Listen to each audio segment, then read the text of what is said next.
बाबा प्रणाम। आप सदा कहते हैं जप करने से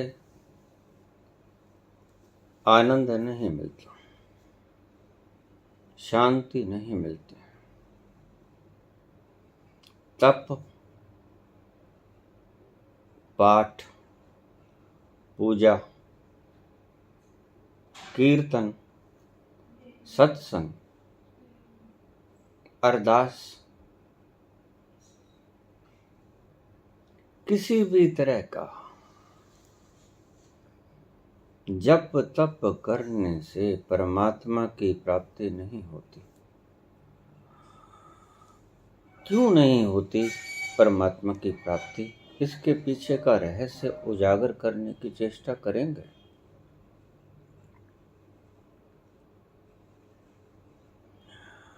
उत्तर सीमित शब्दों में दीजिएगा प्रभु। हमारे पास वक्त बहुत कम होता है। अमित शास्त्री, वाराणसी।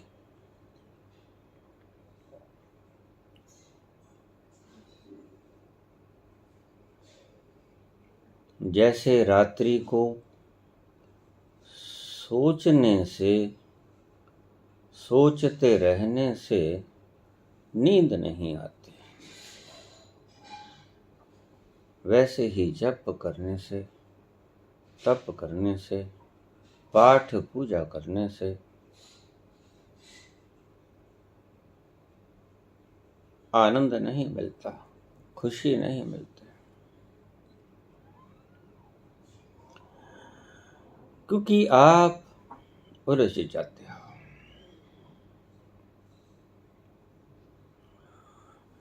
मैंने सुना एक व्यक्ति 15-20 साल से एक टांग पे खड़ा है, तो उसकी शक्ति टांग में उलझी हुई है। जब कोई स्त्री पनघट से पानी भर के सिर पर रख के घड़ा पात्र चलती है तो चाहे बातें करती है, लेकिन उसका ध्यान रहता है उस पानी के पात्र में। वो ध्यान, तुम्हारा कंसंट्रेशन, तुम्हारा ध्यान परमात्मा में नहीं डूब सकता। एक तरफ ही लगेगा ध्यान, दो तरफ नहीं लगेगा।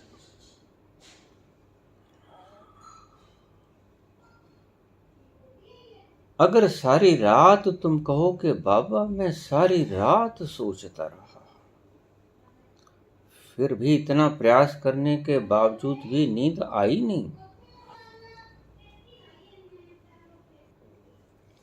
सारी रात सोचता रहा, नींद ना आई, जगना पड़ा। सुबह जैसे सोए थे वैसे ही उठ गए। बाबा ये नींद क्यों नहीं आई? ये तुम सारी रात सोचते रहे इसीलिए नहीं आई। बाबा जप 20 साल से कर रहा, 40 साल से कर रहा, ये आनंद क्यों नहीं, ये परमात्मा क्यों नहीं आया, सत्य का दर्शन क्यों नहीं हुआ? क्योंकि तुम जप करते रहे। जिसको तुम मार्ग समझ रहे थे वो ही बाधा बन गया।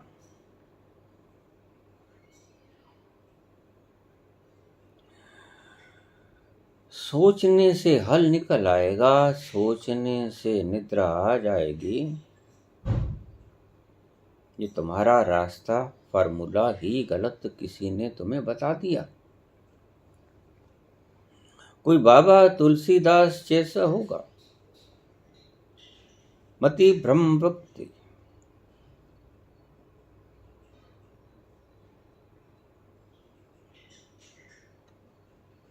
शॉर्ट में बताना, बाबा हमारे पास इतना वक्त होता नहीं, कोई बात नहीं, शॉर्ट में ही बता रहा हूं, आज्ञा का पालन कर रहा हूं।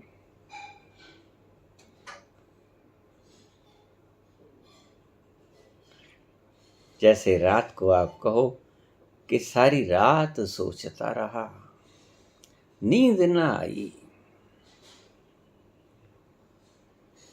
लाख साल तक जप करते रहो, परमात्मा ना मिलेगा। मुझसे लिखवा लो, मैं लिख देता हूं, मैं चला जाऊंगा। जप करने वाले लोग इसी संसार में रहेंगे और चलते जाते रहेंगे, आते रहेंगे, लेकिन जप करने से कभी किसी को परमात्मा नहीं मिलेगा। ये मैं लिख के दे जाता हूं।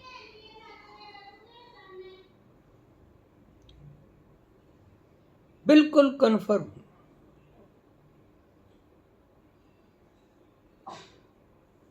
शॉर्ट में समझा दिया। जैसे रात को सोचते सोचते रहने से निद्रा नहीं आती और सुबह उठ के पूछते हो कि बाबा मैं तो सोचने से निद्रा नहीं आ रही थी, तो और सोचना शुरू कर दिया, और सोचना शुरू कर दिया, निद्रा फिर भी नहीं आई, आएगी भी नहीं। अगर चिंता इतनी भारी है क्योंकि तुम्हारी सोच एक कोलाहल है, ध्यान के मार्ग में बाधा है, तुम्हारी सोच खलल डालती है।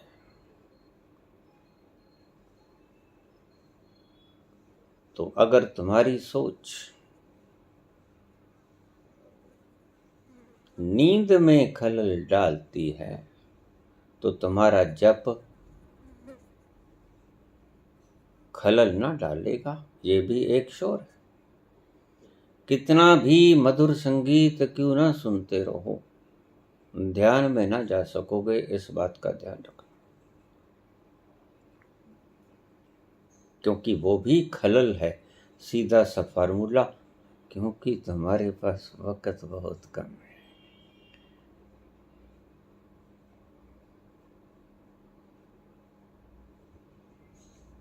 प्रयास छोड़ना पड़ेगा, अब प्रयास में जाना होगा। यही नींद आएगी। मेरी बात को समझो, मानो, परिश्रम रहित हो जाओ, कुछ न सोचो, छोड़ दो उस ईश्वर पर, उस प्रकृति पर, उस अज्ञात पर। कुछ न करो, आराम से लेट जाओ, नींद आए ये भी ना सोचो, ये भी खलल पड़ते हैं। सोचो ही मत, और देखिए आपको तब पता चलेगा जब सुबह आंख खुलेगी, तरोताजा, नहाए हुए, ताजा ताजा, स्नान करके अभी उठे हो, ऐसा महसूस करोगे।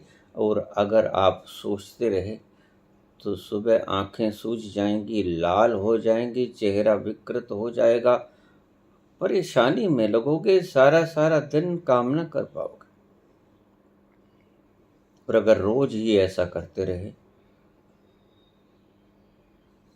तो शीघ्र ही पागल खाना तैयार। जितना जाप करोगे, जितना तप करोगे, तो तुमने जप में अपनी सारी शक्ति लगा दी। तुमने एक पांव पे खड़ा होने के लिए पांव की तरफ ध्यान लगा दिया, शक्ति लगा दी। लेकिन यहां ईश्वर का मतलब है, अपने आप तक पहुंचने का मतलब ईश्वर तक पहुंचना। ईश्वर को पाना है तो स्वयं तक पहुंचना पड़ेगा। स्वयं को पा लेना, ईश्वर को पा लेना है। ईश्वर की खोज अप्रत्यक्ष रूप में स्वयं की खोज है। और स्वयं की खोज आनंद की खोज है, और स्वयं की खोज शांति की खोज है। शांति के लिए कुछ फार्मूलाज मत अपनाना।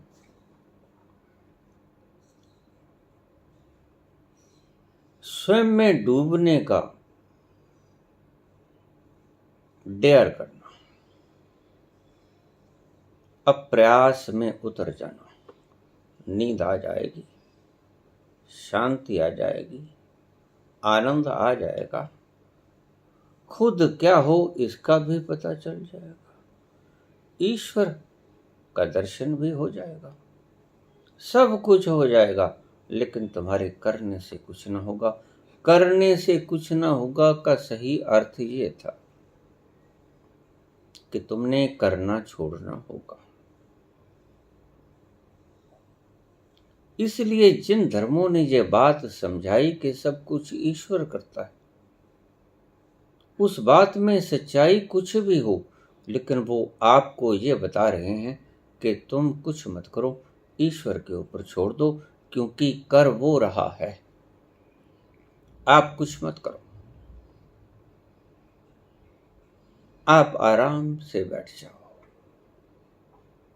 तुम करना छोड़ोगे तो ईश्वर करना शुरू कर देगा। तुमने सोचना छोड़ा तो ईश्वर ने तुम्हारे भीतर निद्रा पैदा शुरू करनी, वह निद्रा पैदा कर देगा। वैसे भी तुम्हारे हाथ में कुछ नहीं, तुम सोच कर सिर्फ निद्रा को दूर भगा रहे हो, जप करके ईश्वर को दूर भगा रहे हो। ईश्वर आना चाहता है, अपने बच्चे से गले मिलना चाहता है, लेकिन तुम हो कि बीच में दीवार खड़ी करते हो। वो जप की हो, चाहे त्याग की हो, चाहे दान की हो, ये सब मैं में तब्दील हो जाने वाले कांटे हैं।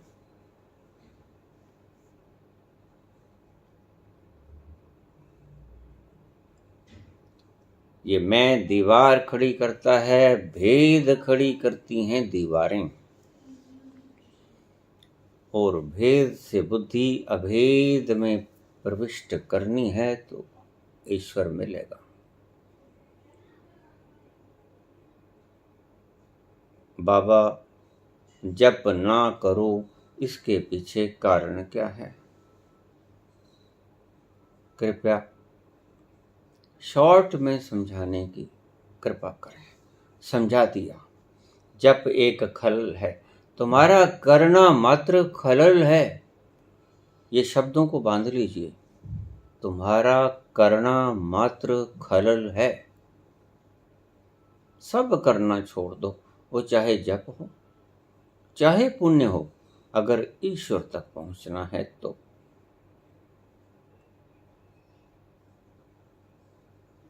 बोलना है चांदी, खामोशी है सोना, चुप हो जा अगर ईश्वर है होना। तन से चुप हो जा, जीवा को मत बोलने दे, ना टें बोलने दे, ना राम राम बोलने दे, ना 5 नाम बोलने दे, ना 1000 नाम बोलने दे। बोलना है चांदी, खामोशी है सोना, चुप हो जा अगर ईश्वर है होना। धन्यवाद।